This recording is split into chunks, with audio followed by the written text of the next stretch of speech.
Pelo que você já... pelas outras disciplinas que vocês estão fazendo, que estão usando esse Google, quais são as outras ferramentas que você já conhece aí? Já para adiantar aqui que dá para a gente fazer, pelo que você já... O Google Forms, ele é o formulário online, onde o senhor pode passar questionários ou agendar também provas, entendeu? Se o senhor tiver um pouco mais de paciência em elaborar a prova, dá para colocar resolução automática. Então, quando o aluno ele coloca em finalizar, enviar as respostas, automaticamente já aparece a nota dele. Só que tem algumas limitações para problemas de cálculo, né? Que o senhor com certeza faria a verificação do cálculo, né? Da Isso. resolução em si. Então, não teria como fazer a resposta automática sobre isso, mas a questões de conceito, com certeza. Ah, beleza. Obrigado. Entendi. Tem como anexar, Igor? Como eu queria nessa, por exemplo, eu preciso de uma resolução, que vocês façam uma resolução. Tem como enviar para vocês? Vocês salvarem um arquivo PDF e anexar na resposta? Pode sim. Os formulários você separa perguntas e cada pergunta você coloca um enunciado, pode anexar uma figura e pode também colocar a opção do aluno enviar um anexo, entendeu? Esse anexo pode ser de diferentes formatos. Ah, beleza. Obrigado, era isso que eu imaginei. A gente fez uma prova com o John, onde o arquivo a gente tinha que subir para o Drive, e do Drive a gente anexava lá no formulário o cálculo, no Google Forms. Tá. Professor, no Sim. Google Forms ainda tem a possibilidade também de o senhor colocar várias formas de resposta, como ela sendo discursiva ou de marcar a Objetiva, resposta né? objetiva, tanto para marcar uma única resposta como para marcar mais de uma resposta. Tá, beleza. Vê se entra mais alguém. Já tem 29.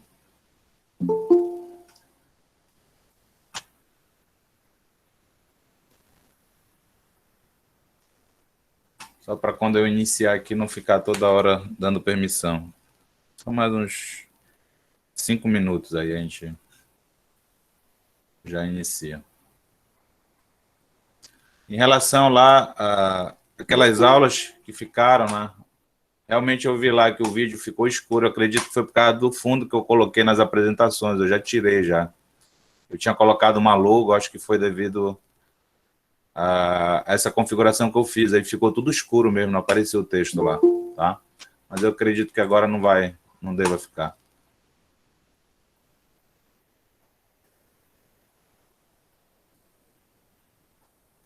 Vocês têm aula de qual disciplina depois dessa hoje? Tô livre hoje. Eu só tenho essa daí mesmo. Tá. Só essa Livre. hoje, professor? É, só a estrutura. Quais são as outras disciplinas que vocês estão tendo esse semestre? Material de construção com o professor John e introdução à ciência da computação.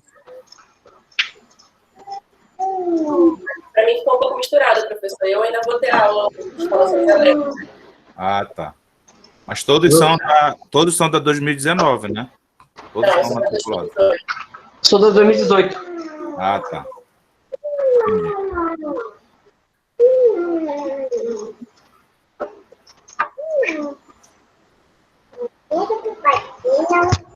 Bom, já tem 35 alunos, né? Professor, aproveitando com relação aos seus horários hoje, o senhor tem 2 aulas pelos horários fixos do SIGA e mais aquelas 2 de horários brancos, né? Como que o senhor vai fazer com elas hoje? O senhor vai dar aula direto? Ou o senhor vai terminar as hoje? Não, eu vou ministrar as 2 aulas, direto, as 2. E as outras eu vou ver uma forma aí da gente, de eu fazer essas atividades com vocês, né? Aí eu vou eu acredito até as próximas aulas eu já tenho uma definição de como é que a gente vai trabalhar aqueles outros horários. Ok, professor, obrigada. Tá? Então, deixa eu ver se eu já compartilho aqui o arquivo. É só uma janela. Professor, Sim? sim, como é que está funcionando o seu sistema de frequência? Está acontecendo já ou algo do tipo? Pois é, nesse aqui eu não sei como é que ele gera. Ele deve gerar, né, uma frequência. As aulas que a gente teve lá no Teams, eu baixei a lista de frequência das 2 aulas, né? Aqui eu vou ver aqui como é que a gente gera essa lista. Deve ter, né, também uma opção, tá? Deixa eu ver aqui. Professor, eu não consegui entrar direto no Classroom aqui. Eu peguei já o link de alguém. Foi. Vocês estão visualizando? Sim. Estão visualizando Verificar essa agora? possibilidade. Afirmativo. Tá. Tá, depois eu verifico lá essa questão. Como é que aparece para vocês a tela cheia assim, é? Tá aparecendo a minha imagem também, não? Tá aparecendo. Aparecendo a transmissão maior e a sua imagem no canto, assim, mais. Aham. Ah, tá. Tela cheia, meu. Não tá aparecendo essa imagem para mim, professor. Tem a opção de mudar o layout nas opções do vídeo. Layout, é? Onde é que eu vejo isso? Mas aí eu acho que é os alunos que mudam um por um. Ah, são os alunos, é? Porque aqui para mim só aparece... Eu estou compartilhando uma janela, né? E só dá a opção de parar o compartilhamento. Mas para mim é isso aqui que... Dependendo do layout que estiver usando, professor, vai aparecer todo mundo que está online numa barrinha à direita, ou é uma configuração no layout mesmo de cada um. A tela principal que está aparecendo, pelo menos no meu layout, é a sua tela do computador, a sua tela de apresentação. Tá, deixa eu ver. O nosso aqui no canto direito inferior, 3 pontinhos que clica ali, tem a opção de alterar layout, pelo menos no PC. Deixa eu ver aqui. É, alterar layout, né? Mosaico, destaque, barra lateral.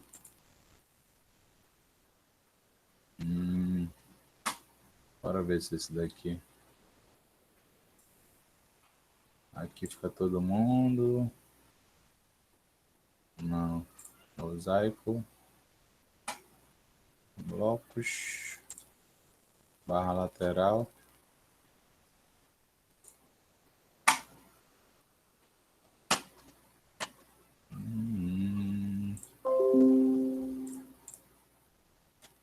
Para a apresentação.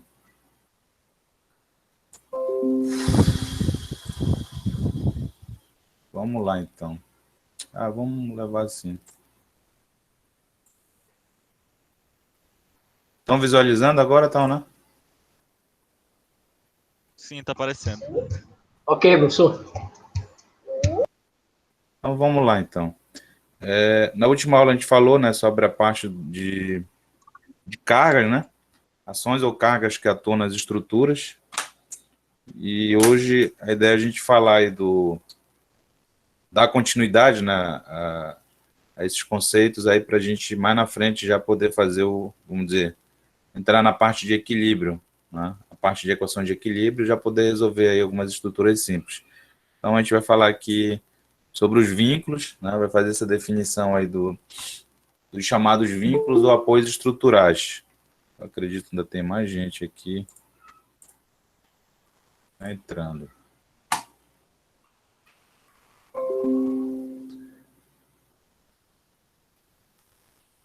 Então, vínculos ou apoios estruturais.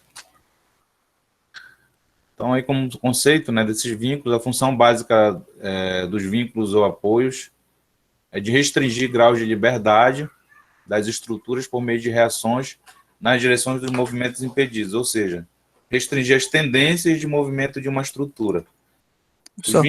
Sim? É que não tá aparecendo o slide aqui. Não tá, não? Tá só a janela do seu Windows. Pra mim tá do mesmo jeito também. Tá, deixa Comigo também. Tenta compartilhar, apresentar a tela ao invés a tela ao invés da janela. Ah, tá. O senhor pode colocar a tela inteira aí também. Aqui apresentar agora, é a opção a tela inteira. Ah, tá. Aí tudo que o senhor for querer fazer aí, você pode tá. articular aqui no seu qualquer coisa que esteja aqui aberta aqui. Joga na tela inteira. Tá, vamos ver. Tá aparecendo o que agora para vocês? Só a A tela. aula, a nossa aula, sua tela. Tá. Então, acho que é isso aqui. Estão visualizando agora? Perfeito, professor. Positivo. Aí. Agora. Eu acho que agora foi. Então, vamos lá. Então, vínculos ou apoios estruturais, né? Então, a visão, vamos dizer, a função básica desses apoios, né, como está colocado aí, é de restringir os movimentos de uma estrutura, né? A gente viu lá o conceito do que seria essa estrutura, né, os elementos que compõem a estrutura, e a ideia agora aqui desses apoios, né, o que interessa? É a gente saber que a função desses apoios é justamente, né, vamos dizer, restringir o movimento da estrutura, né, de seus elementos, de forma a garantir o equilíbrio, né, e a estabilidade da estrutura. Ainda tem gente entrando aqui.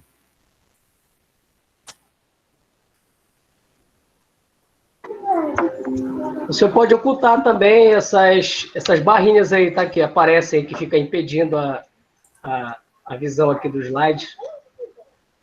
Pode apertar aqui mesmo, ocultar. Vai aparecer um monte de informação aqui que vai ficar abrindo aqui. Toda vez que o senhor for sair dessa tela e voltar, vai aparecer um monte de... Aí o senhor pode agora apertar aí e ocultar essas barrinhas aqui que estão aqui embaixo. O que está aparecendo agora aí? Tá na apresentação ainda não? Saiu. Tô voltando agora para o slide aí, vai aparecer. Aham. Tá agora? Agora sim. Isso. Tá, vamos lá.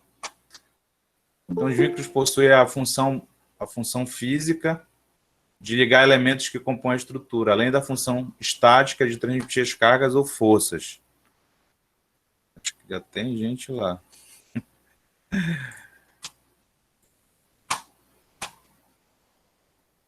Vamos voltar. Aparecendo para vocês? Tá, né? Tá aparecendo.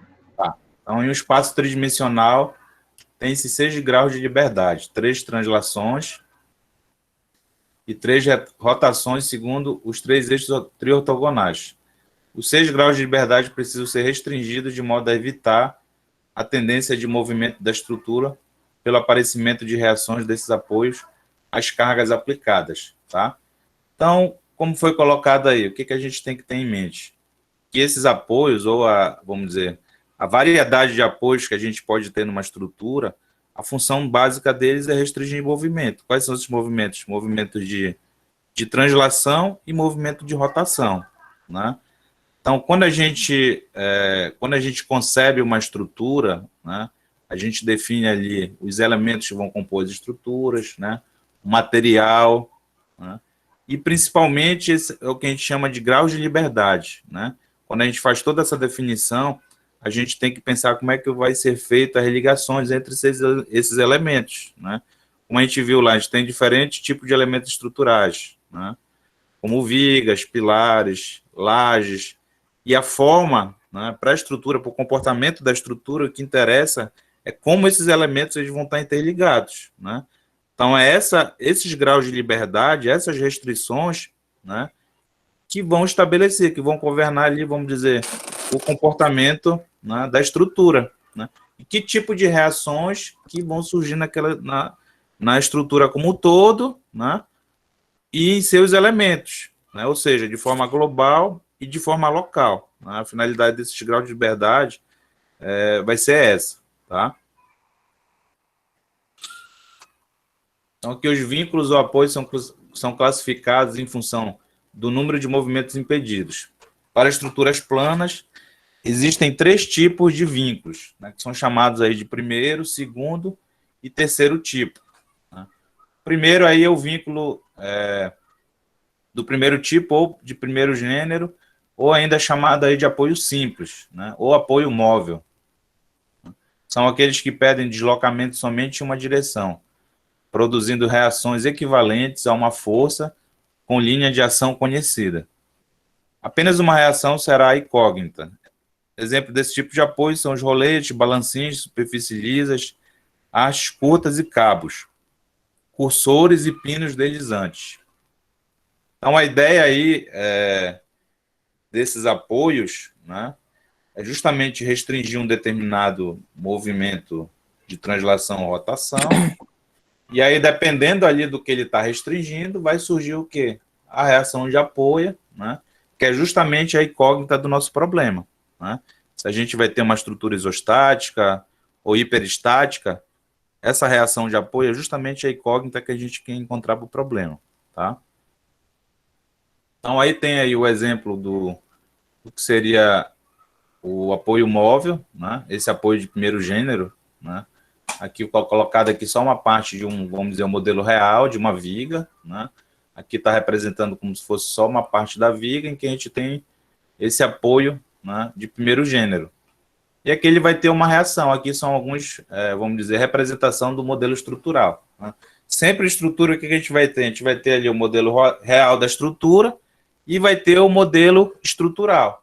Esse modelo estrutural também é como se fosse, vamos dizer, o modelo matemático, o modelo analítico, né, que a gente tem, vamos dizer, dentro da análise de estruturas, né, de formular esse modelo para poder a gente conseguir resolver a estrutura, né, para a gente conseguir modelar uma estrutura real, né.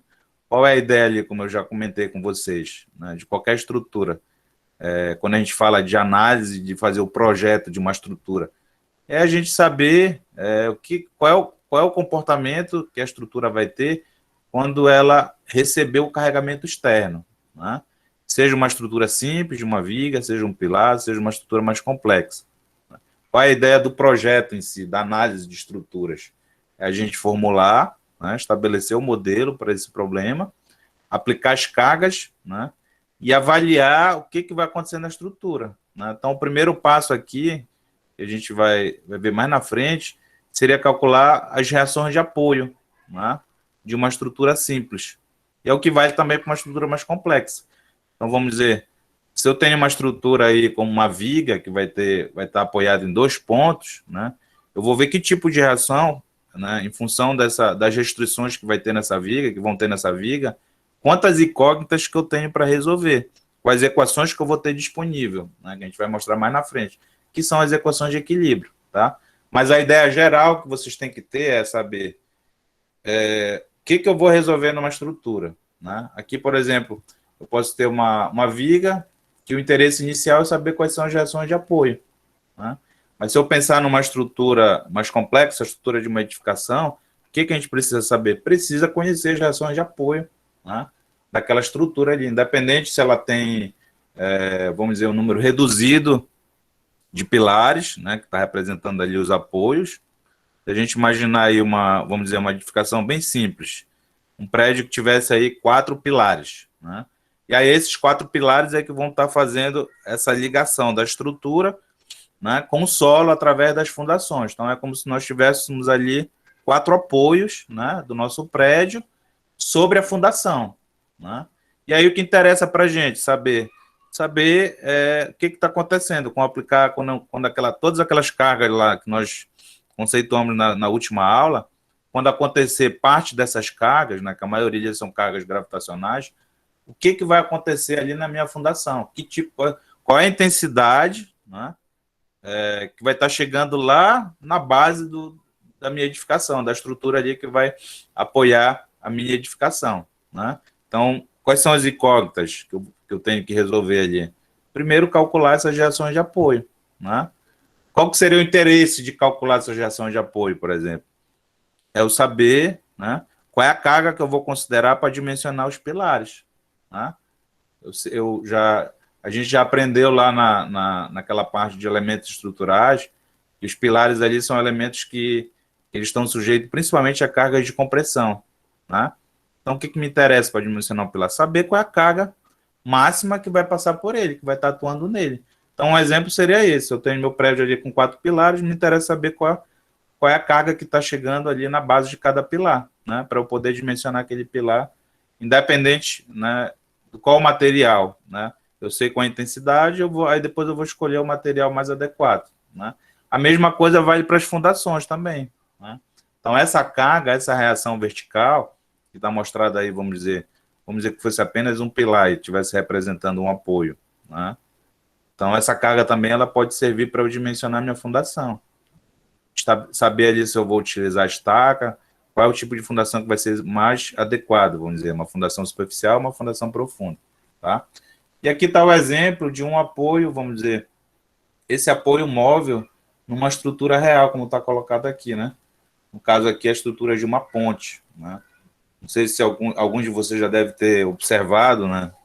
Aqui em Macapá a gente já tem algumas pontes, de repente já passou e viu os principais elementos de uma ponte, o que fica bem caracterizado nessas pontes, que a gente vê uma superestrutura, né, que a gente chama, e essa superestrutura ela está apoiada, né, nos elementos de fundação. Normalmente aqui um bloco, né, ou no caso aqui, uma mesoestrutura que a gente chama, né? A gente tem o tabuleiro da ponte, em seguida a mesoestrutura e logo embaixo a infraestrutura, né? Que é composta ali pelas fundações propriamente ditas. Aqui no caso está aparecendo o tabuleiro e o que a gente chama de mesoestrutura, né? Que está composta aqui por pilares e uma viga travessa que a gente chama, tá? Então aqui nesse ponto é a ligação entre o tabuleiro da ponte, né, e a mesoestrutura. E aqui tem um elemento que a gente chama que é um aparelho de apoio, né? Então, esse aparelho de apoio ele permite uma certa movimentação na horizontal. Então, por isso que aqui foi colocado como sendo apoio móvel, né? O próprio nome está dizendo, ele é como se fosse um rolete que ele permite aqui um movimento na horizontal, um certo movimento na horizontal, de forma que essa carga não seja transferida totalmente para o pilar, para gerar momento fletor no pilar, tá? Ou seja, basicamente ele está transferindo aqui cargas verticais, né? Então, seria aí justamente, né, para simular esse apoio de primeiro gênero, ou seja, vai surgir uma única reação de apoio, tá? O outro apoio aqui seria de uma estrutura de concreto e aço, né? Se a gente considerar que também tem um aparelho de apoio, ele permite esse movimento na horizontal, tá? Os vínculos, né, no caso aí, vínculo de segundo tipo ou de segundo gênero, ou articulação plana. É chamado também aí de apoio fixo. São aqueles que restringem a translação de um corpo livre em todas as direções, mas não podem restringir a rotação em torno da conexão. Portanto, a reação produzida equivale a uma força com direção desconhecida, envolvendo duas incógnitas, geralmente representadas pelas componentes X e Y dessa reação. Os apoios desse grupo são os pinos polidos, em orifícios ajustados, articulações e superfícies rugosas. No caso de uma superfície rugosa, a componente normal, a superfície deve ser orientada para fora da superfície de apoio. Então, a gente tem, né, a representação desse apoio de segundo gênero, a chamada aí de apoio fixo também, né? Então, a gente tem aqui, ó, o que seria o meu modelo real, né? A gente tem aqui uma articulação, ou seja, aqui eu consigo imaginar, né, eu consigo aqui visualizar que quando eu aplicar uma carga nessa viga, ó, esse pino aqui ele vai permitir a rotação, né? Então, ele permite a rotação, mas não permite a translação, nem na vertical e nem na horizontal, né? Se eu imaginar aqui que eu posso aplicar uma carga externa na horizontal ou na vertical inclinada, ele vai restringir os movimentos de rotação aqui em duas direções, tá? É o que está colocado aqui já no modelo estrutural, ó, né? Então, geralmente ele é representado por essas figuras que estão aqui, tá? Então, aí, claro, dependendo da carga, se eu tiver uma carga horizontal, esse tipo de apoio também vai ter uma reação na horizontal. Se não tiver carga horizontal, vai ter só a reação vertical, tá? E aqui o apoio numa estrutura pré-fabricada, né, que eu coloquei. Só para o que seria para vocês fazerem essa, vamos dizer, essa correlação aí entre o modelo, né, o modelo estrutural, o modelo real e uma estrutura real, né? O apoio de viga Geber, né, que a gente chama em concreto. Ou seja, aqui, ó, se eu tiver uma carga aqui, vamos imaginar aqui que tenha um pino que esteja travando essa viga, né? Justamente para ela não escorregar aqui desse apoio. Ou seja, se eu tenho um pino aqui que está impedindo o movimento horizontal, quando surgir aqui uma carga horizontal, uma componente horizontal, esse pino que está aqui dentro fazendo a ligação desses elementos, ele vai reagir, né? Então, aqui vai surgir uma reação na horizontal e uma reação na vertical, tá? Então, uma forma que a gente tem para executar, né, as estruturas, né, de acordo com o modelo estrutural. Então, eu sempre tenho que pensar de uma forma, né, vamos dizer, para eu executar aquela estrutura que se aproxime do meu modelo estrutural. Então, aí pode ter aí uma variedade, né, de estruturas reais ou de conexões reais que eu posso representar esses modelos. Deixa eu ver aqui, que eu acho que tem mais alguém lá querendo entrar.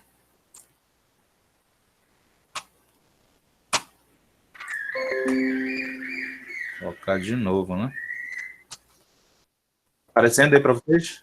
Tá. Professor, voltando lá naquela ponte, aquela estrutura móvel lá, aqui, ó, o móvel, apoio móvel, costuma ser usado o que aí numa ponte tipo essa aí? Que dá para ver que parece que ela é bem grande, né? Tipo uma roldana? O que é que vai ali? Esse daqui?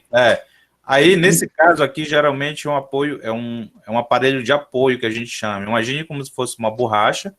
Ah, meio que borracha. Imagina que tem ali uma borracha sobre vamos dizer, o topo do pilar, a extremidade do pilar, tá? O tabuleiro ele está afastado, né? E aí entre o tabuleiro e o pilar tem esse aparelho de apoio que a gente chama. Então imagina ali vamos dizer, ele pode ser circular, pode ser quadrado, né? A geometria dele, e ele tem uma espessura que não deixa esses dois elementos se encostarem. Porque imagina, dois elementos rígidos se encostando, o que vai acontecer? Eles vão sofrer desgaste devido aos esforços lá dos veículos. Vibração, né? Muita vibração. Isso, exatamente. Então, a função dele é justamente, quando a estrutura superior deformar sob o carregamento, a laje não encostar na extremidade do pilar, senão ele vai causar dano um elemento no outro. Entendeu? E aí, essa borracha, né, dependendo do esforço, ela evita essa transmissão de carga horizontal para o pilar, entendeu?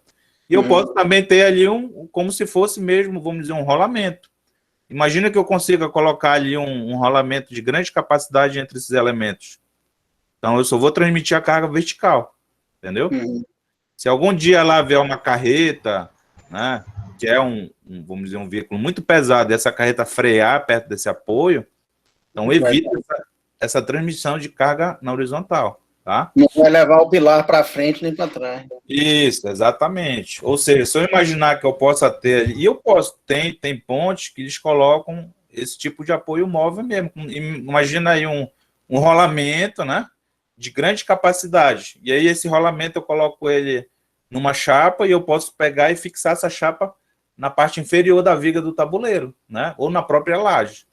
Então ele vai funcionar como um apoio móvel, né, e vai transmitir só a carga vertical, tá?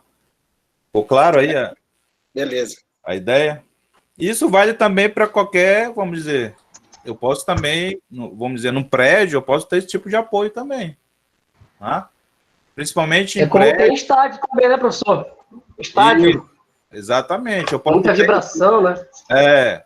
No caso de vibração, eu posso imaginar aí também, vamos dizer, uma estrutura que ela não precisa estar fixa, no caso de cobertura, por exemplo, né?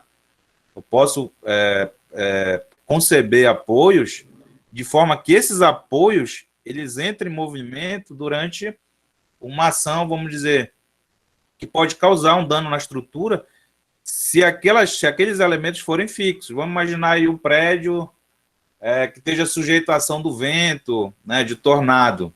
O que vai acontecer? A nossa estrutura, normalmente, como é que a gente faz? Ela é fixa, né, a estrutura da cobertura. Mas vamos imaginar que eu tenho uma grande área, sei lá, um aeroporto, né? Um estádio aí que seja coberto. Eu posso projetar essa estrutura da cobertura de forma que ela possa se movimentar, né, com a ação do vento. E uma forma que a gente tem também é fazer isso. Eu posso pensar numa ligação entre elementos que dê liberdade para esse elemento se movimentar. Aí seria como se fosse aí um apoio móvel. Justamente para ele não transferir uma carga, né, entre os elementos e causar um dano. Tem prédios na China, no Japão, que são feitos dessa forma. É como se fosse aí, alguns têm amortecedores, né, que vocês já acompanharam, né, que é justamente para não transmitir totalmente essa carga externa, né, até as fundações ou até os elementos principais da estrutura, porque senão ele pode justamente levar ao colapso, né, a um dano estrutural num determinado elemento. Então, é uma forma que a gente tem também de, vamos dizer, de pensar, de conceber essas ligações, tá? Agora, professor, esse material, esse apoio, ele serve como dissipador, né, dessa energia que vem, por exemplo, através do constante movimento, né, de cargas que estão passando aí pela ponte. Isso. Uma hora esse material aí ele vai se desgastar, né? Exatamente. Como é que é feita essa troca, né, desse material? Deve ser algo bem complexo, né? Material não- macaco hidráulico, né? levanta, tira e põe outro, né? Provavelmente aí é com uso de macaco hidráulico. Grande macaco hidráulico, com um sistema aí mais robusto, né? Que tenha essa, vamos dizer, essa capacidade de carga de levantar uma estrutura pesada. É isso mesmo, foi o que aconteceu lá em São Paulo. Né? Mas aí, professor, não está no projeto, está no orçamento, orçamento não, mas está no projeto a vida útil desse material, não tá? No caso aí, no projeto, ele deve considerar uma vida útil justamente para evitar esse tipo de manutenção, né? Senão fica muito caro. Imagine se a gente for projetar aí todo o tempo uma ponte ou um viaduto que a cada um ano teria que trocar esse aparelho de apoio. Então, inviabiliza, né, o projeto. Então, com certeza, esses aparelhos de apoio têm vida útil bem elevada. Né? Acredito aí no mínimo 20 anos, 25 anos tem que durar um material desse, para evitar justamente um custo alto de manutenção. Tá? Então, tudo em estrutura é pensado dessa forma. Se tem algo que vai ser trocado para garantir ali o bom desempenho da estrutura ao longo da vida útil dela, eu tenho que pensar no material também que eu não tenha que, né, numa manutenção que não tenha que ser corriqueira, senão vai ficar muito caro. Melhor nem fazer, então, a estrutura com aquele, né, com aquela concepção que eu pensei, tá? No caso aí, geralmente esse material é aquele neoprene, né, que deve ter uma vida útil bem alta. Então, a gente viu lá o aparelho o apoio móvel, né? Aqui o apoio de segundo gênero ou fixo. Então, a gente tem vai gerar aí uma reação de apoio, que é uma incógnita. O segundo pode gerar, né, até 2 incógnitas, dependendo aí da direção e vamos dizer, da existência dessa carga vertical e horizontal, tá? O terceiro... Professor? Sim? Desculpa o último slide aí que você mostrou a viga Geber, eu não consegui entender direito qual é o movimento que ela não restringe.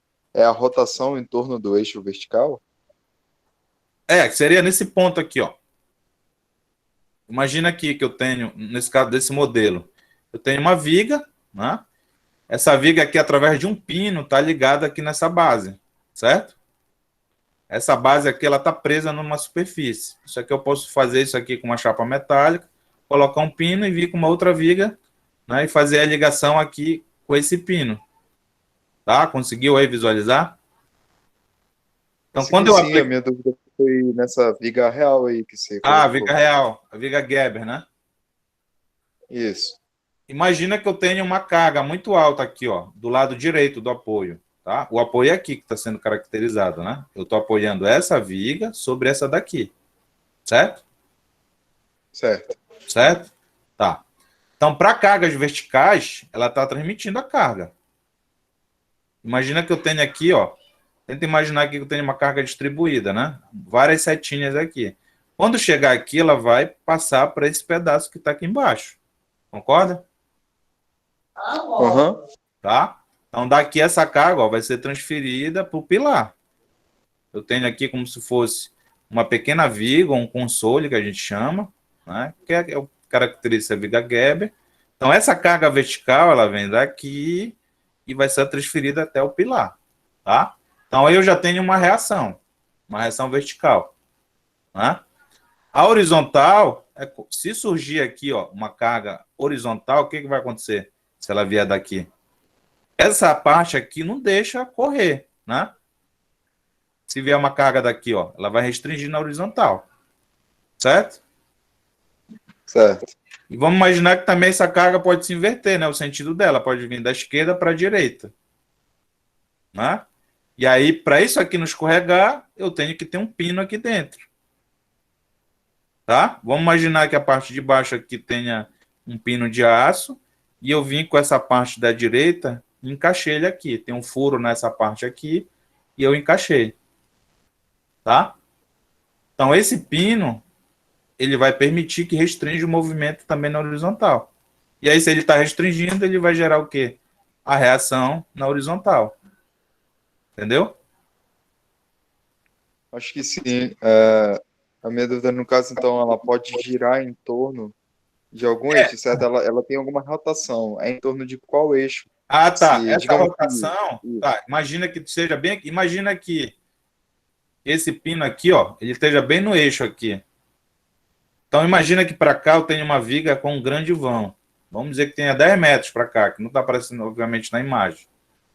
Mas aí essa viga, ela vai deformar. Não concorda?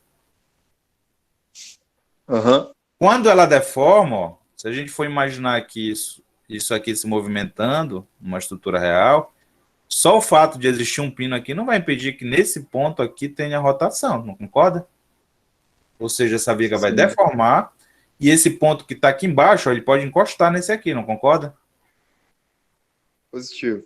Então, não restringiu o giro. É isso que a gente está colocando aqui. O apoio de segundo gênero, ele não restringe, né, o movimento da rotação. Se não restringe, não gera momento fletor. Entendeu? Tá certo. Tá? Então, tudo aquilo, vamos dizer, que está impedindo um movimento numa determinada direção, é porque vai surgir uma reação de apoio. Então, esse que é o conceito que vocês têm que ter. Já no apoio de terceiro gênero, que é justamente aí o engaste, né? Esse apoio fixo eu vou tirar daí. Na verdade, é o engaste, né? Para não confundir lá com o segundo, que ele é chamado de fixo, o segundo. Impedem qualquer movimento de corpo livre, imobilizando completamente. As reações causadas por esse tipo de vínculo causam reações equivalentes a uma força e a um momento binário. É o que está colocado aqui, ó. Então, agora eu tenho o meu modelo real. Eu tenho uma viga, ela está livre aqui na extremidade direita, e ela está fixa, né? Ela está engastada, que a gente chama, na verdade, né? Do lado esquerdo dela, né? Então, esse lado esquerdo aqui, ela está interligada de alguma forma ali numa superfície, ou no outro elemento, vamos dizer, mais rígido, né? No caso dos pilares, por exemplo, eu posso imaginar que aqui eu tenho um pilar bem robusto, que está apoiando essa viga de menor inércia, né? Então, eu consigo, vamos dizer, promover esse, é o que a gente chama de engaste perfeito, né? No modelo real, modelo estrutural. Não que na prática a gente vai conseguir isso com facilidade, tá? E aí, o que vai acontecer? Se eu aplicar aqui uma carga na extremidade dessa viga, uma carga vertical, ela vai gerar, né? Aqui vai impedir o deslocamento de translação na vertical. Se eu aplicar uma carga na horizontal, né? Da direita para a esquerda, então vai impedir também esse movimento de translação na horizontal. Então, se está impedindo, está restringindo, vai surgir ali a reação, tá? Que é o que está representado aqui no modelo estrutural. Então, eu vou ter uma reação na vertical, na horizontal, uma reação na vertical, e vou ter uma reação ao momento fletor. Porque se eu aplico aqui uma carga que esteja fazendo um ângulo de 90 graus, né, com o eixo dessa barra, né, então, em relação a esse ponto aqui, essa carga vai gerar um momento fletor. Tá? E aqui está representada a reação dele. A mesma coisa está aqui. Então, aqui seria apenas a representação do engaste, né? Quando vocês observarem alguma dessas figuras, quer dizer que ele está representando aqui um engastamento em algum ponto da estrutura. Tá? E aqui alguns exemplos que eu coloquei. Eu tenho aqui um pilar, né, concreto armado, ele está apoiando aqui essa viga, que essa viga avança em balanço, que a gente chama. Ou seja, ela tem uma parte aqui que está em balanço, tem uma extremidade livre, né? E aqui nesse ponto, né, a gente pode entender, pode ser um exemplo de um engastamento, né? Por quê? Aqui no caso aqui, por exemplo, estaria atuando aqui o peso próprio dessa viga, né? Se eu tiver aqui, vamos dizer que essa viga tem aí, vamos dizer que esteja 50 aqui tem uns 80 centímetros de altura. Vamos dizer que tenha 80 por 15. Então, eu vou ter aqui nesse trecho o peso próprio da viga. Se for de concreto armado, tem como calcular esse peso próprio, né? e transformar isso daqui numa carga equivalente, que a gente chama, que a gente vai fazer mais na frente. E aí, em relação a esse ponto, essa carga vai gerar momento fletor, bem aqui, esse ponto. Seria uma representação, ó, do nosso modelo que está aqui em cima, apenas essa parte daqui para cá, tá? Ficou claro aqui esse exemplo? Deu para entender? Sim, professor. Sim. Ok. Só final. Tá. O outro aqui seria uma ligação engastada, né, entre elementos metálicos. Então, vamos imaginar que esteja em balanço aqui, né? Provavelmente aqui essa estrutura deve ser um pilar intermediário, deve ter pilares aí adjacentes. Mas vamos imaginar que essas vigas estivessem em balanço, né? Fosse aqui como se fosse formando uma cruz aqui, que tem elementos. E eu quero fazer uma estrutura apenas com um pilar central, né? Então, eu posso, uma das formas que a gente tem aqui, vamos dizer, numa estrutura real, de simular um engastamento, é eu fazer as ligações, né, de forma parafusada, como está aqui, ó. Tem uma chapa que está soldada aqui no pilar, né? Vocês estão observando aqui, tem uma chapa que está soldada, eu venho com a viga, né? E estou parafusando ela aqui nessa chapa. Então, eu consigo simular aqui esse engastamento, né? Ou seja, o que o engastamento vai fazer? Ele vai transferir carga vertical para o pilar, vai transferir carga horizontal. Se porventura tiver uma carga na horizontal, ele vai transferir essa carga também na extremidade do pilar, ou seja, vai surgir uma reação. E momento também, né? Então, no caso aqui desse pilar, se tiver aqui em balanço essas vigas, quando essa carga, a carga vertical atuar, né, ela vai gerar momento fletor aqui, né, nesse ponto no pilar, tá? Vamos imaginar que esse pilar aqui não tivesse, né, aqui ele está centrado, seria até favorável, né, porque tem viga aqui nas 4 direções. Um momento ia anular o outro. Mas se eu não tivesse, né, então a gente consegue imaginar aqui o que ia acontecer, né? Se não tivesse essa parte aqui de trás, por exemplo, nem essa, nem essa. Essa viga aqui com o carregamento que ela está recebendo, ela ia tentar girar a extremidade desse pilar, né, em torno de um eixo, né? E essa daqui é a mesma coisa, simultaneamente, tá? Então, isso que a gente chama de engastamento. O engastamento ele tem essa função de restringir aí movimento de rotação, né, e movimento de translação, dependendo da direção que está sendo considerada. Tá? No caso aqui foi colocado apenas um modelo bem simples, aí, bidimensional, mas isso aí vale também para um modelo tridimensional, como foi colocado aqui, né? Dependendo ali dos eixos da estrutura, eu posso ter várias incógnitas que eu vou calcular no meu problema. Tá? Isso vale, aí vocês imaginam que são justamente aqueles graus de liberdade, né? Dependendo ali dos eixos que eu estou considerando, dos planos, podem surgir até os 6 graus de liberdade, tá? E aí essas incógnitas, né, seriam justamente ali, né, o que vai resolver o meu problema, vai resolver a minha estrutura, né? Isso vale para um pilar, para uma viga mais simples, um pórtico, ou uma estrutura aí que tenha, é o que a gente chama aí, tenha milhares de graus de liberdade para serem resolvida, né? E é por isso que hoje, o que acontece? Como as nossas estruturas têm um número de graus de liberdade muito grande, né, não faz mais sentido a gente calcular, vamos dizer, de forma manual. A gente consegue calcular de forma manual aquelas estruturas que têm um número reduzido de graus de liberdade. E é o que a gente vai fazer nessa disciplina, né? Especialmente com estrutura isostática, que a gente vai ver mais na frente o conceito. Então, essa parte aqui seria dos apoios, né? Então, se tiver aí alguma dúvida, se ficou alguma dúvida aqui nessa parte, eu abro aqui para vocês perguntarem, que a gente vai avançar aí já para o próximo assunto. Tudo certo. Professor, eu não entendi quando o senhor falou que nesse engaste metálico os momentos se anulariam. Essa parte eu não compreendi totalmente. Aqui, ó, porque se eu imaginar, eu tenho um apoio central, né? Então, eu tenho uma viga para esse lado. Vamos imaginar que aqui ela esteja em balanço, tá? Então, tem uma viga aqui, tem uma viga lá atrás, ó, tá? Estaria em balanço também. Vamos dizer, de mesma dimensão, mesma característica dessa daqui, o mesmo carregamento, né? Então, quando elas atuarem simultaneamente, essa daqui está puxando, está fazendo com que o pilar gire em torno de um eixo, né? Vamos dizer para cá, para o lado esquerdo, e a lá de trás está fazendo a mesma coisa, né? Só que no sentido contrário.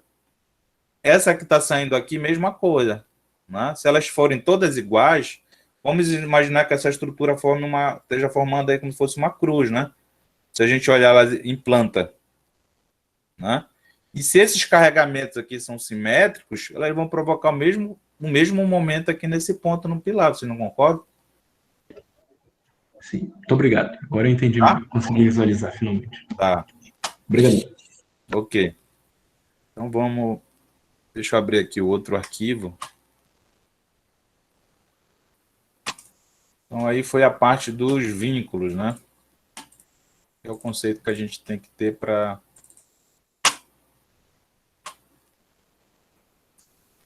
Aqui a gente vai falar agora sobre a classificação dessas estruturas. Tá? Então a gente já viu lá carregamento, estrutura, carregamento, vínculos estruturais, elementos estruturais, e agora a classificação de algumas estruturas que a gente pode resolver. Tá? No caso, a primeira são as chamadas estruturas hipostáticas, são estruturas instáveis quanto à estaticidade, sendo bem pouco utilizado nas construções civis. A sua classificação como hipostática é devido ao fato de um número de equações de equilíbrio serem superior ao número de incógnitas, ou seja, o número de reações de apoio. Ou seja, não possui as colocado aqui, ó, né? Então aqui a gente tem o apoio A e o apoio B, sendo que os dois apoios são apoios móveis, né? O que vai acontecer aqui? Quando eu aplicar uma carga inclinada, se eu tenho uma carga inclinada nessa viga, obviamente eu vou ter aqui uma componente na horizontal, né, dessa carga, está com um ângulo de 45 graus, e vou ter uma componente vertical. Para essa componente vertical, né, essa carga ela vai ser transferida aqui no apoio, né, para o apoio A para o apoio B. Uma parcela vem para cá e outra vem para cá. Como é o apoio móvel, ele vai transferir carga na vertical, né, e ele vai restringir. Esses polos vão restringir o movimento na vertical. Se estão restringindo, vai surgir aqui a reação de apoio, RAY e RBY. Né? Só que para a componente horizontal, ó, como o meu apoio é móvel, ele não vai impedir dessa estrutura aqui entrar em movimento. E aí, aqui no caso, é o que a gente chama, né? Como o número de equações são 3, né? O número de equações aí da estática são 3. Aqui a gente tem 2 reações de apoio. Então, eu tenho 2 reações de apoio e 3 equações de equilíbrio. Então, a gente diz que a estrutura ela é instável. Né? Ela é instável e ela é classificada como uma estrutura hipostática. É o tipo de estrutura que a gente não deve projetar, né? Não deve conceber para as edificações. Tá? Pode ter aí alguma outra finalidade, vamos dizer, alguma estrutura mecânica, algum tipo de, vamos dizer, ponte rolante, por exemplo. Né? Eu posso ter um pórtico ali para movimentar uma determinada carga, aí tudo bem. Ela vai ter uma finalidade, né, de transportar ali algum peso, eu preciso que ela entre em movimento. Né? Mas não para uma estrutura destinada a uma edificação. Tá? Nesse caso aqui, é o que a gente chama de estrutura hipostática.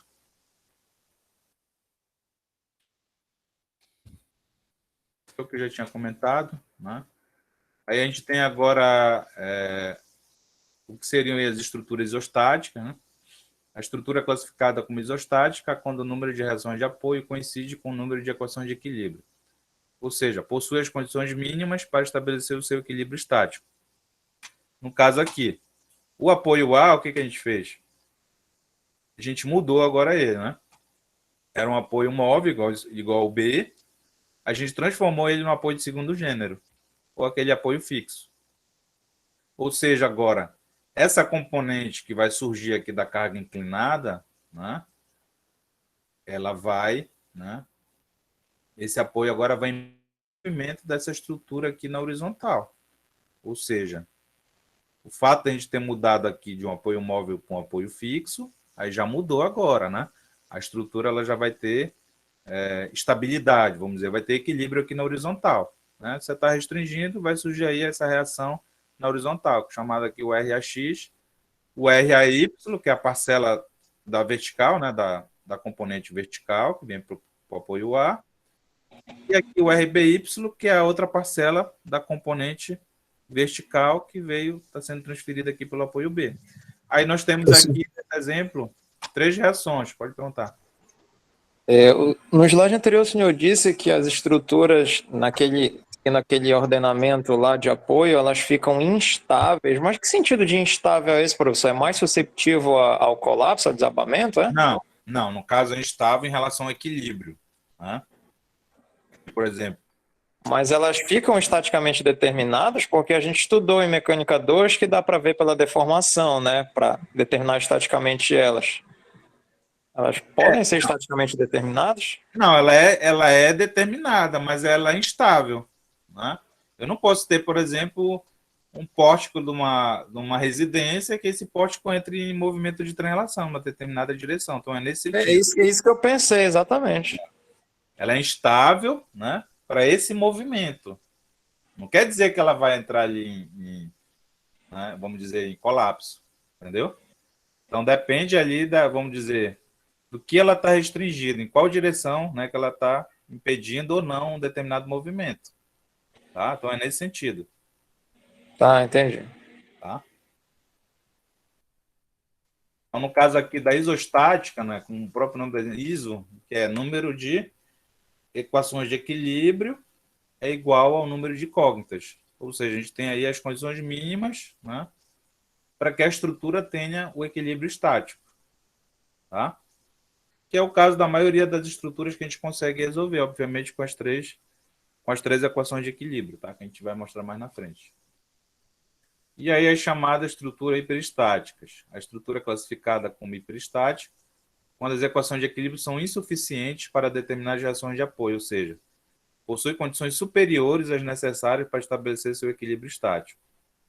Ou seja, as estruturas hiperestáticas, aí o que acontece? É o que a gente chama de redundância, né? Elas vão ter um número maior de incógnitas para serem resolvidas. Ou seja, só com as 3 equações de equilíbrio eu não consigo resolver elas. É o que acontece aí para a maioria das estruturas das edificações civis. Né? Aqui a gente tem, teria 4 reações. Eu tenho uma única carga, não tem nada. Só que está vindo aqui está vindo a parcela dessa componente horizontal para o apoio A e uma parcela para o apoio B. A mesma coisa, né? Está vindo uma parcela da carga da componente vertical para A e uma parcela da carga vertical, da componente vertical para o apoio B. Então, eu tenho aqui 4 incógnitas para encontrar. Né? Mas aí eu teria só 3 equações de equilíbrio. Então, a nossa estrutura é hiperestática. Tá? E aí, essas estruturas hiperestáticas elas precisariam de mais equações para poder serem resolvidas. E aqui é a maioria, né? Como eu comentei, a maioria das nossas edificações, né? As estruturas que são concebidas para essas edificações, a maioria são estruturas hiperestáticas, que é justamente para a gente ter, vamos dizer, uma garantia maior de estabilidade. Né?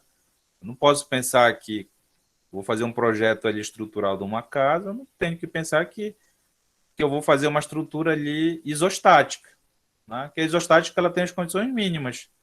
Se por algum motivo ali surgir durante a obra um outro carregamento, né, numa direção que não foi considerada, a nossa estrutura que é isostática ela pode, né, ter uma instabilidade. Então não é bom, já tenho que pensar em estruturas que sejam hiperestáticas justamente para ter uma reserva de segurança. Né? Então é o que acontece na maioria das construções. Tá? E aí tem alguns exemplos. Né? Aí foi colocado, no caso das hiperestáticas, nós teríamos que ter aí uma 4ª equação, né, que é chamada equação de deslocamento. É uma equação de compatibilidade de deslocamento, que é o objeto lá de estudo da disciplina Teoria das Estruturas 2. Tá? E aqui eu coloquei alguns exemplos, né? Uma estrutura de uma ponte em concreto armado. Aqui seria ali a ponte acredito lá do Rio Matapi. Né? Que tem que ser uma estrutura hiperestática. Né? para a gente ter aí uma reserva de segurança em relação vamos dizer, aos esforços que vão surgir, né, nessa estrutura. Eu tenho carga na vertical, né, tenho carga na horizontal aqui, quando estiver passando os veículos, né? Então, vai gerar aqui nesses apoios um carregamento vertical, horizontal, pode gerar momento fletor, né? Dependendo aqui da relação entre esses vãos. A gente vê aqui que o vão central, né? Ele é maior do que os vãos adjacentes, ou seja, essa estrutura central aqui ela está solicitando esse pilar mais para um lado do que para o outro, né? Então, está gerando um momento fletor aqui nesses elementos. Mesma coisa aqui na parte da infraestrutura, né? A gente tem aqui a superestrutura, que a gente chama, a mesoestrutura, que é a parte dos pilares, e a infraestrutura, que compõe aqui os elementos de fundação, né? Então, quem já passou lá na ponte, né, ou já observou que tem uns blocos aqui embaixo de concreto armado, que a gente chama que são os blocos de coroamento, né? Bloco de coroamento das estacas, e logo embaixo as estacas, que elas vencem aqui a lâmina da água e estão, que a gente diz aqui, elas estão, vamos dizer, estão engastadas aí no solo, a gente chama que seria um solo de alta resistência, um solo competente, né, que consegue dar condições que essa carga seja transmitida com segurança, né? O ideal aí até que fosse, vamos dizer, pudesse ser apoiado em rocha, né? Então, se a gente imaginar, pensando aqui só na parte da infraestrutura, é como se a gente estivesse simulando aqui um engastamento, né, desse apoio. Imagine aqui que vamos dizer que essas estacas, elas têm grande diâmetro, grande rigidez, são estacas de concreto armado, e elas estão embutidas aqui, vamos dizer, numa rocha. Então, é o que a gente diz aí, em termos do modelo estrutural, né, no projeto foi concebido dessa forma, né? Eu tenho que ter ali fundações que estejam engastadas, né, no seu, vamos dizer, no seu substrato, no seu apoio, que o apoio aí é o solo, né? Então, é dessa forma que a gente concebe uma estrutura. A gente pode definir os vínculos estruturais entre os elementos, como que esses vínculos vão se comportar, né? E aí a minha estrutura real tem que se aproximar daquilo que foi pensado, né? Ou ao contrário, eu tenho que conceber um modelo estrutural que possa se aproximar ao máximo da minha estrutura real, do comportamento da minha estrutura real, né? Para quando ela for construída, eu tenha o comportamento adequado, né? É o que a gente chama de comportamento estrutural, tá? Então, essa que é a ideia, sempre a gente procurar estabelecer, definir um modelo estrutural que represente o comportamento real da nossa estrutura, tá? Então, por isso que é importante a gente conhecer esses vários tipos de vínculos, né? Que são esses três básicos, e aí tem as derivações, né, desses três, tá? Aqui tem uma estrutura de um galpão, que é uma estrutura mais simples, tá? Mas a gente pode considerar que é uma estrutura hiperestática, né? Então, tem os apoios aqui intermediários. Acho que alguém querendo entrar lá. Deixa eu ver aqui. Tá. Mais um.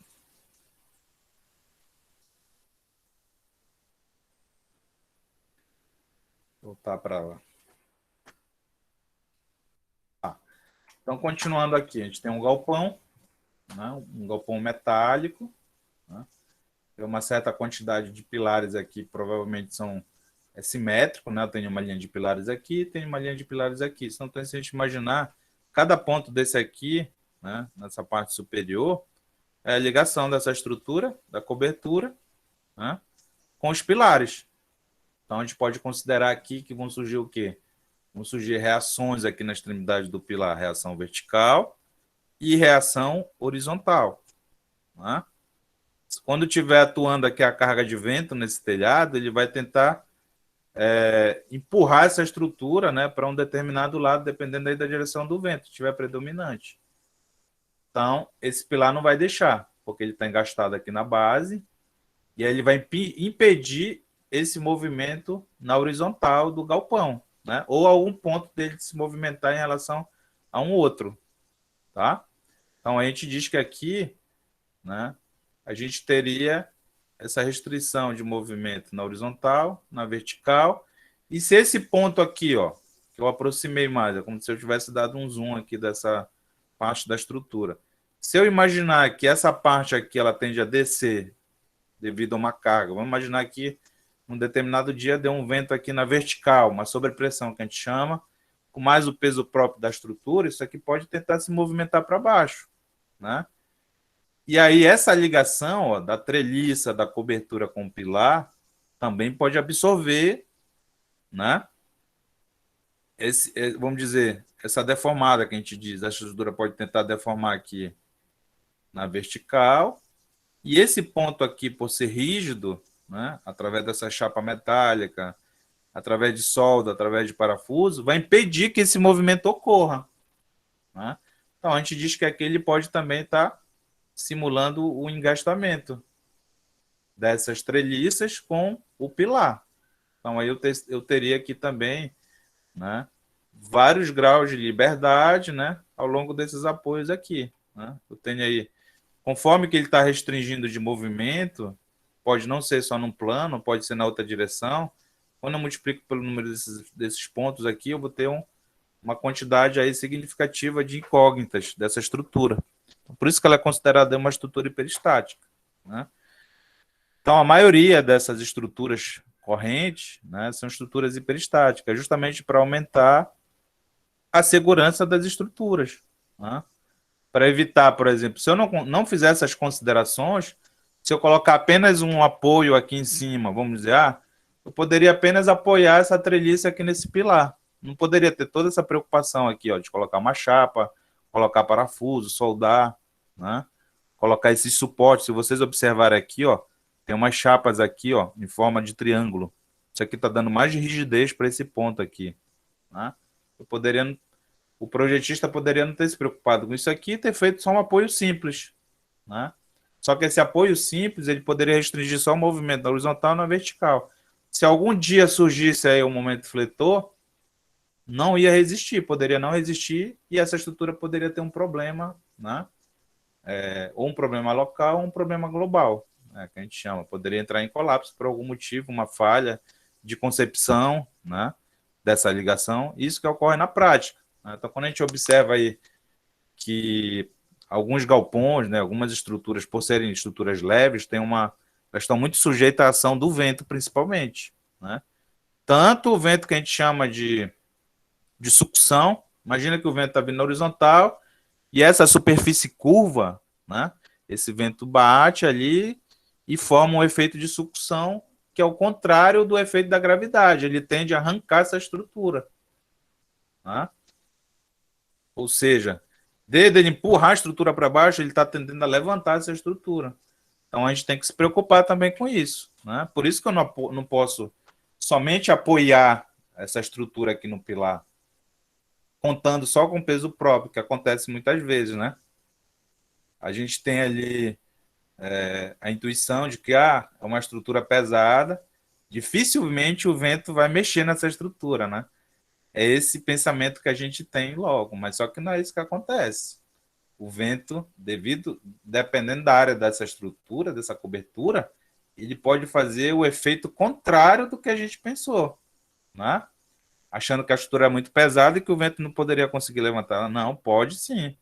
Tem estrutura que é muito pesada, só que a ação do vento é muito preponderante e ele consegue movimentar essa estrutura. Então, por isso que a gente tem que ter cuidado também na hora que a gente está pensando ali qual o modelo mais adequado para eu, né, conceber uma determinada estrutura. Tá?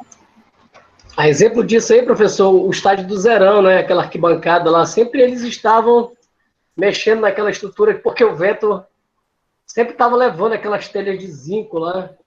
Isso, devido à ação dos ventos ali. Exatamente. Acho que agora eles acertaram um pouquinho aí. Se vocês observarem ali, quem já foi no Zerão, foi feito um reforço lá na estrutura metálica, né?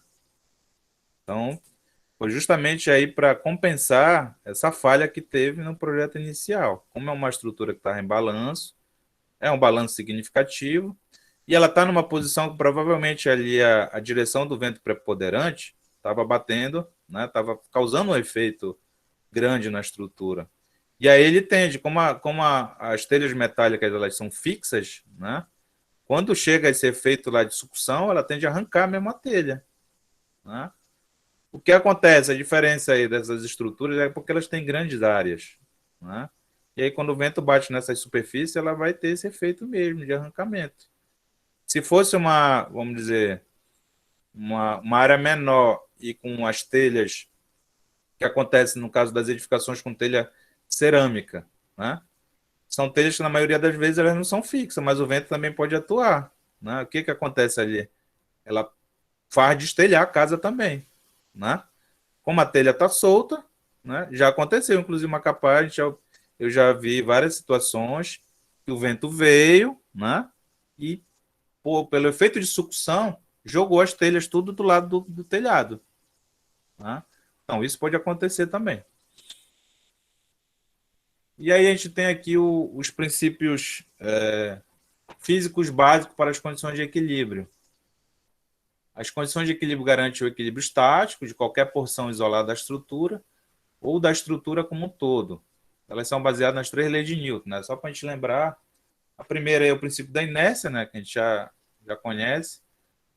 Todo corpo permanece em seu estado de repouso, de movimento retilíneo uniforme, até que uma ação externa não equilibrada atua sobre ele. A segunda lei, né, que essa definição aí da força igual a massa vezes aceleração, tá?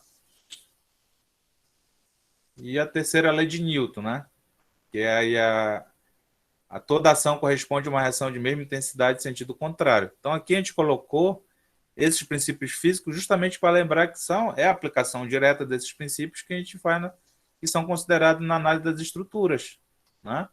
O que interessa para a gente numa estrutura? É lembrar, o próprio nome está dizendo, análise estática, né? Nosso interesse qual é? Analisar uma determinada estrutura, né, sob o ponto de vista do equilíbrio estático. Então, obviamente que a estrutura está parada, né? Então, a gente diz ali que a aceleração dela é 0.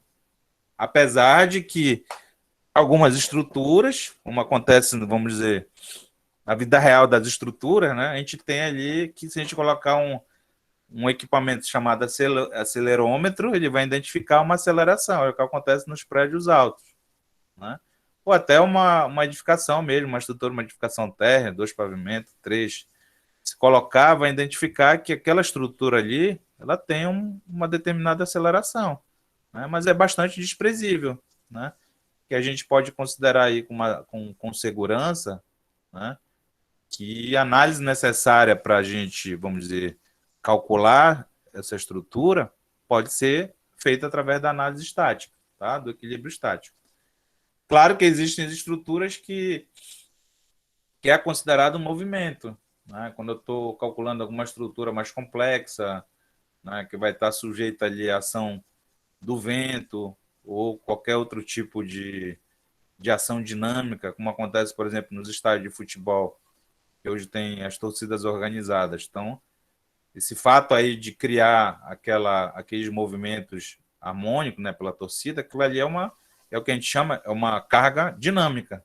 Então, aí já é outra consideração. Além do ponto de vista estático da estrutura, tem que considerar a análise dinâmica, né? Senão, se eu considerar só a estática, pode não ser suficiente. E aí, quando a torcida começar a se movimentar ali, se não for considerado análise dinâmica, a estrutura ela pode entrar em colapso, tá? Então, aqui é só para lembrar que a maioria das nossas estruturas aqui nessa disciplina são estruturas que estão, obviamente, paradas, né? A gente não vai considerar essa possibilidade da estrutura ter uma certa aceleração, tá? E aí, algumas unidades, né? Só para lembrar vocês, né? Alguns já conhecem esse conceito, né? O Newton, a força cuja intensidade é capaz de deslocar uma massa de 1 kg com aceleração de 1 metro por segundo ao quadrado. E aí as unidades que são derivadas do Newton, né? O quilonewton, o quilograma-força, que é uma que a gente vai utilizar muito, né? Principalmente aqui na resolução dos exercícios, vai usar muito aí o quilonewton, o quilograma-força, tá? Aí quando fala já de quilograma-força, já entra a aceleração da gravidade, tá? E para lembrar também aí que a maioria dessas forças, né, que nós estamos está sendo considerado nos problemas de engenharia, a maioria são forças gravitacionais, né? Por isso que é considerada essa questão da aceleração da gravidade, tá? E aí, dependendo, claro, aí vamos dizer, da grandeza do problema, né? Se é uma viga mais simples, se é uma viga de concreto armado, se é uma viga feita em aço, né? Dependendo ali da grandeza dela, obviamente que a intensidade dessas cargas vai aumentar, né? Se eu estiver analisando uma estrutura maior agora, um pilar de um prédio de multipavimento, obviamente que não faz sentido eu trabalhar ali com uma unidade muito pequena, que seria um Newton, né? Eu tenho que trabalhar com unidades que sejam múltiplas, né? No caso do Newton, quilonewton, né? No caso, a mesma coisa vale para o quilograma-força, né? Aí eu tenho que avaliar, né? Qual a grandeza do meu problema. Eu vou trabalhar aqui com quilograma-força ou com tonelada-força, né? Numa ponte, por exemplo, que as cargas são muito elevadas, não faz o sentido eu ficar trabalhando quilograma-força, tá? Obviamente, eu vou trabalhar ali com tonelada-força, que vai estar, vamos dizer, vai ter uma representação mais correta do meu problema. Tem gente entrando. Voltar para cá.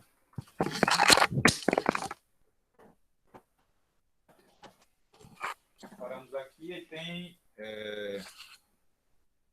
esse outro sistema de unidades, né? Esse FPS, que é muito utilizado aí nos Estados Unidos ainda, né? A gente vê até pelos problemas que vêm dos livros de mecânica dos materiais, resistência dos materiais, né? Que são livros traduzidos, e são essas unidades que a gente observa. Então, só para lembrar aqui que a gente pode utilizar também, né? Dependendo do problema, pode vir com essas unidades, tá? É o sistema que trabalha basicamente com grandeza de força em libra, né? E o comprimento em pés, né? O tempo em segundos. E mesmo sendo um sistema praticamente em desuso no mundo todo, né? Portanto, aí só coloca aí que está em desuso, vamos dizer. Mas tem ainda alguns países que consideram, né? Um deles é o Estados Unidos, né? Eles usam muito ainda esse sistema de unidades, tá? Até alguns equipamentos que a gente tem no Brasil, né? Por serem fabricados nesses países, eles vêm com essas unidades. Então, é importante a gente conhecer, né? Aqui o KIP, né? Tá aqui kilopound, né? Ou 1000 libras, que equivale a 1000 libras, essa unidade aqui. Esse PPF, que que seria libras por pé, né? Ou libra-força por esse FT aqui, a sigla em inglês, tá? Aqui seria libra por pés quadrados, né? Libra por FT ao quadrado, e o PSI, que é muito utilizado aqui para medir pressão, né? Vocês lembram lá quando vai encher o pneu, né? Ou vai encher a bola ali, a gente define, né? Quanto PSI que a gente vai colocar ali, né? Para poder não dar problema, não, tá? Então aqui o PSI, que é libra por polegada ao quadrado, KSI, que é 1000 vezes, né? 1000 libras por polegada ao quadrado. E aí aqui já uma relação direta, né? Entre a unidade de comprimento pé, que é igual a 12 polegadas. Então, é uma relação que é bastante utilizada aqui em alguns problemas, né? Quando o problema vem em pé, a gente pode fazer a transformação direta para polegada ou vice-versa, dependendo ali da unidade que está sendo considerado um problema, né, para a resposta, tá? E as estruturas civis estão sempre em estado de repouso, velocidade de aceleração nulas, né, como já comentei. Portanto, a força resultante em uma estrutura deve ser nula. Lembrar que uma força é uma grandeza vetorial, intensidade, direção e sentido. Para o caso de quadros planos, a imposição de resultante de força nula fornece duas condições para o equilíbrio global da estrutura.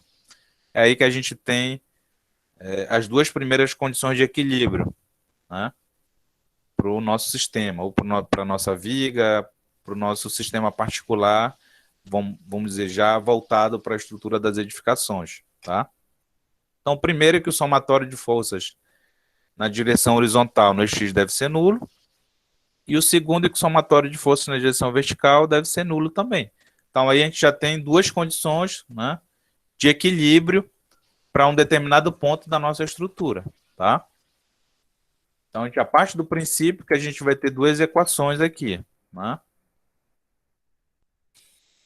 Então, as condições anteriores garantem a estabilidade das estruturas em relação aos movimentos de translação no plano considerado, né? No caso aí, o plano bidimensional, os eixos X e Y. As estruturas, em geral, possuem dimensões grandes e têm comportamento diferente de uma partícula sem dimensão. Além disso, as cargas atuam em uma estrutura em vários pontos de aplicação. E aí, nesse caso, a ação à distância de uma força, uma carga externa aplicada, deve ser considerada. O efeito de uma carga pontual aplicada a uma distância D é chamado de momento, né? Você já deve ter... Também física lá já tem esse conceito, né? E onde o M, no caso aqui, a carga vezes essa distância, e provoca o giro da estrutura em relação a um ponto A localizado no engastamento. No caso aí, um apoio de terceiro gênero, tá? Então, aqui essa figura mostra, né, só para a gente lembrar esse conceito de momento fletor, né?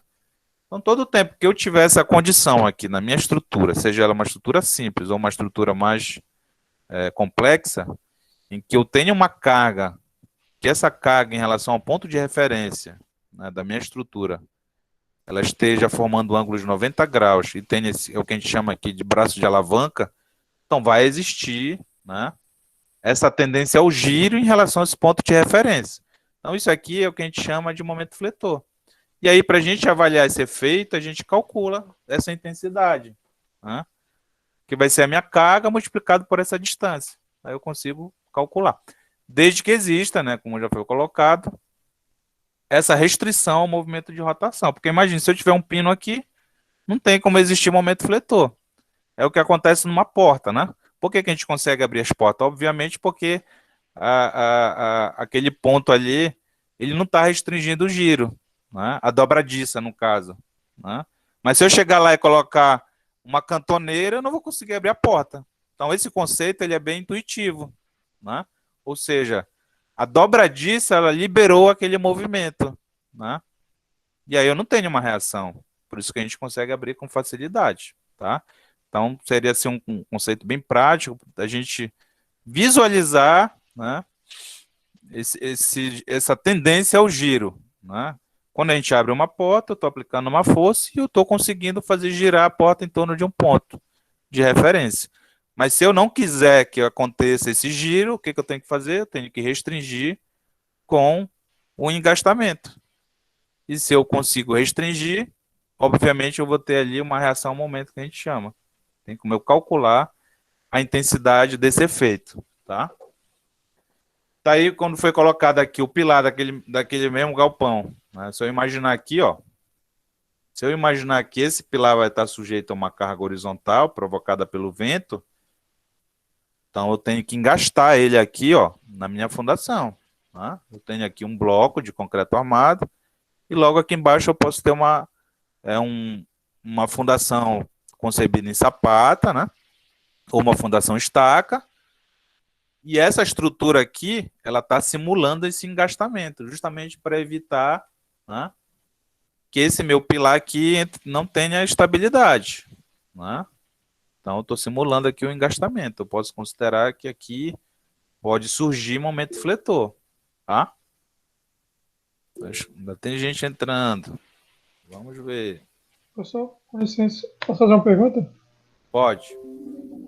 A fundação em estaca é usada em que situações? E mais quando é superestrutura, tipo prédios, essas coisas? Não, aí no caso, na verdade, a gente já vamos antecipar um pouco de fundação, mas não tem problema. O caso de fundações vai depender do tipo de solo. A regra geral é conhecer o solo para definir qual o tipo mais adequado de fundação. Ponto. Entendeu? Aí que entra lá a parte de fundações, né? Aí lá em fundações vocês vão estudar os tipos de... uma variação muito grande que a gente tem de fundações. Mas o princípio básico é esse. É o solo que vai me dar a informação necessária para eu definir qual é o tipo mais adequado. E claro que tem a ver também, vamos dizer, com o porte da estrutura, né? Eu posso ter um prédio muito alto, né?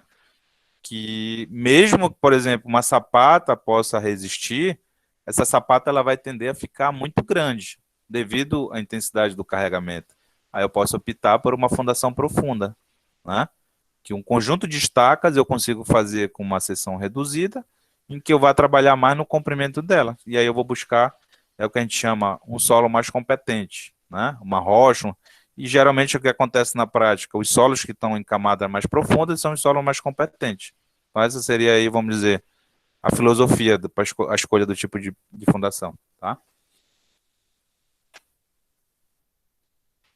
Então, e a terceira, assim, a segunda lei de Newton, né, para estruturas em repouso, pode ser estendida para momentos. Então, o momento resultante em uma estrutura deve ser nulo.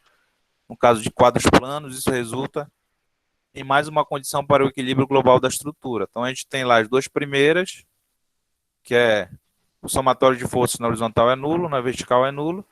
E a terceira também é estabelecer somatório de momentos em relação a um ponto qualquer. Ele deve ser nulo também, né, para eu poder conseguir as condições mínimas, né, para estabelecer o equilíbrio estático. Tá? Então, as estruturas civis se deformam quando submetidas a solicitações externas, cargas, etc. Mas as deformações e deslocamentos de estruturas são muito pequenos, a ponto de serem desprezados quando impostas condições de equilíbrio. Então, aqui, eu coloquei aqui essa observação, é só para mostrar, né, que quando a parte de análise de estruturas, a gente considera que esses deslocamentos devam ser bem pequenos, né? A gente trabalha com deslocamentos muito pequenos comparado às dimensões da estrutura. Tá? Isto é, as condições de equilíbrio são impostas para a geometria original, indeformada, da estrutura. Esta hipótese é chamada de hipótese de pequenos deslocamentos. A análise estática das estruturas, como o próprio nome já deixa explícito, tem como objetivo analisar e resolver estruturas que estão em repouso. Tá? E calcular as incógnitas, né, que não variam em função do tempo. Aí, só lembrando, né, a gente pode ter um problema de engenharia que o objetivo seja analisar a estrutura justamente em função do tempo. Pode acontecer. Né? Eu posso ter uma estrutura que vai estar sujeita a condições dinâmicas, né, em que as cargas variam ao longo do tempo. Né? É o que acontece aí com essas grandes estruturas, né, que vão estar sujeitas à ação do vento, dependendo da região. Né? Ou, por exemplo, lá que eu já comentei, em regiões que são suscetíveis a terremotos com uma certa frequência. Então, eu já tenho que projetar aquela estrutura, fazer uma análise dinâmica dela, obviamente. Né? Além da análise estática, eu tenho que me aproximar mais da realidade. Eu vou lá e faço uma análise dinâmica daquela estrutura, como acontece nas estruturas mecânicas, né? Que a gente tem motor, tem bomba. Então, para fazer um projeto de um motor desse, que vai estar ali sob o efeito, vamos dizer, um giro de um rotor, alguma coisa, essa carga ela pode variar ao longo do tempo, né? Então, com certeza, é feito uma análise dinâmica, quando ocorre na questão dos veículos, né? Quando está se projetando um veículo, tem que colocar no túnel de vento, tem que ver como é que vai se comportar aquele veículo, porque tem ação do vento, né? Estou trabalhando ali com velocidade, eu tenho que saber como o material vai se comportar ao longo do tempo. Então, o que a gente chama de análise dinâmica. Então, em resumo, para a resolução de estrutura isostática, nós devemos aplicar aí essas três condições, né? Somatório de forças em x0 e y0, e o somatório dos momentos em relação a um ponto de referência, né? Um ponto qualquer na estrutura ou parte dela tem que ser nulo. Então, aí, com a aplicação dessas três equações, eu consigo resolver o meu problema de isostática. E aí, o passo seguinte, a gente vai fazer, na próxima aula, a gente já entra aí com essa parte do cálculo de reações de apoio, né? Que são justamente as incógnitas do nosso problema de isostática. Então, eu queria apresentar para vocês, né, hoje, era esse material. Se tiver alguma dúvida, alguma pergunta, fique à vontade. Professor, desculpa, o senhor sabe dizer qual é, quando a gente vai fazer o projeto, por exemplo, de um galpão, né, igual esse da figura que o senhor já mostrou previamente, claro que já existem os softwares, né, professor, para dar todas as reações e todos os carregamentos. Já projeta o negócio completo ou divide por partes, professor? Não, o senhor saberia dizer isso? Sim. A ideia é assim, ó. Qual a ideia dessa teoria das estruturas? Teoria das estruturas 2, mecânica dos sólidos. É justamente nós, como engenheiros... Professor, desculpa atrapalhar, é que ficou muito baixo a sua voz agora. Ficou baixo agora? Melhorou? Melhorou. Tá. Então, eu vou tirar daqui, né, já que é uma pergunta que é mais geral. E aí, vou voltar para cá. Então, essa parte de projeto, qual é a ideia? A gente, com essa parte de teoria, nós, como engenheiro, nós temos condições, né, de projetar uma estrutura. Né, pensando aí nas partes, como a gente viu lá. Uma estrutura, ela é formada por aqueles elementos estruturais, pilares, vigas, lajes, né, elementos de fundação. Então, a ideia qual é? É a gente poder dividir a estrutura, calcular as partes de forma isolada e depois fazer, né, essa montagem, vamos dizer, pensar nela como um todo. Então, o princípio é esse do projeto. Né? Antigamente, quando não tinha as poderosas ferramentas que a gente tem hoje de cálculo, era feito dessa forma. Uma ponte era calculada dessa forma. Né? Eu calculo a minha laje, vejo qual é a carga que está sendo gerada na laje, eu passo para ela para as vigas, calculo a minha viga de forma isolada. Calculei minha viga, vou calcular agora o meu pilar, né? Que é ali o que está representando a mesma estrutura daquela ponte lá que eu coloquei como exemplo. Então, o princípio é esse. Né? Eu posso calcular aquele galpão, desde que eu faça as considerações, como eu coloquei lá, do modelo estrutural que eu tô considerando para o projeto dele. Né? Eu posso pensar nele ali como vamos dizer, como uma estrutura plana para facilitar. Se eu imaginar ali que aquele jogo ali, aquela combinação de pilar e treliça está representando um pórtico treliçado, eu posso calcular só ele, e aí depois eu vou e combino esse pórtico com os demais para formar a estrutura tridimensional. Então essa que é a ideia. Tá? Não que a gente não tem que pensar que só através de um programa que eu vou conseguir fazer um projeto. Imagine que hoje dê algum problema aí eu não, né, no computador, né, ou eu estou ali trabalhando, fazendo meu projeto, eu vou ficar impedido porque deu problema no computador, o programa não está funcionando direito, deu algum problema lá no programa que eu não estou conseguindo mais fazer. Então a gente tem que ter condições. Eu penso assim, como engenheiro e já como também, vamos dizer, projetista, né, que a gente trabalha com projeto, a gente tem que pensar, né, nós temos que ter condições de fazer um projeto, vamos dizer, sem o uso do computador. Essa que é a ideia que eu tenho. Tá? Claro que o computador é mais uma ferramenta. Então, esse entendimento que eu tenho. O computador é uma ferramenta que veio para auxiliar, né? E auxiliar muito bem e trouxe muita produtividade, né? Nos últimos anos, os escritórios de cálculo do mundo inteiro, com certeza. Antes, o que era feito em um mês, né? Imagina aí quanto tempo era para fazer uma ponte dessa. Tem ponte aí que tem mais de 100 anos. Né? Quanto tempo que se passava? Um ano? Não sei, podia ser mais de um ano até para fazer tudo de forma manual. Né? Hoje é feito em horas. Né? Em dias, talvez, um projeto. Tá?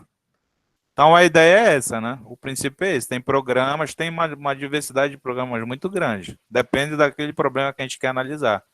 Se é um problema plano, eu posso ter programas mais simples e até programas, né, que eu posso mostrar para vocês mais em alguma aula aí a gente pode fazer.